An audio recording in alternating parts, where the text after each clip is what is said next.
باشین لطفا. اینو کجاست؟ برم پیش آتش ببره. آتش! آرام باشین لطفا. آرام باشین پیداش میکنم. تو دوباره تنها ماندی. آتشو پیدا کنه. لطفا اونم پیدا کنه.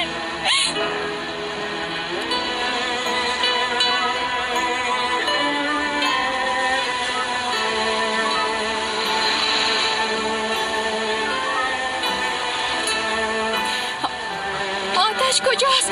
بهار کجاست؟ بهار او کجاست؟ آتش! آتش!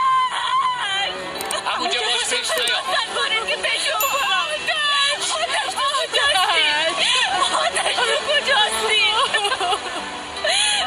آتش!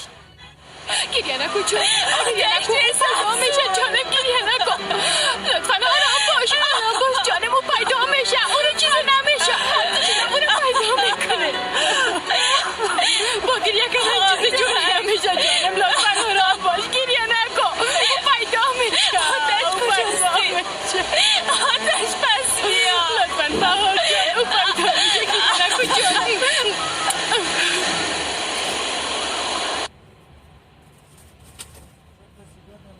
ای چطور امکان داره؟ اصلا قبول کردن نمیتونم. چند دقیقه پیشم روی آمیر ما گپ زدم هنوزم او رو جستجو میکنن.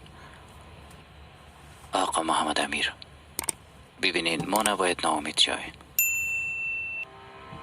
متاسفانه ما در این حالت فقط همی کار کده میتونیم. او فقط میخواستم رای من کمک کنم. به خاطر ما اونجا رفته بود.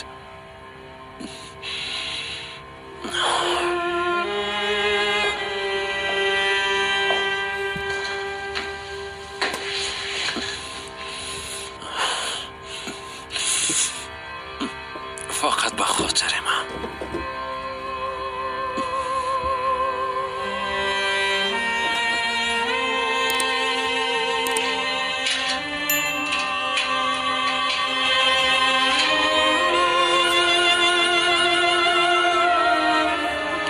من مقصر هستم.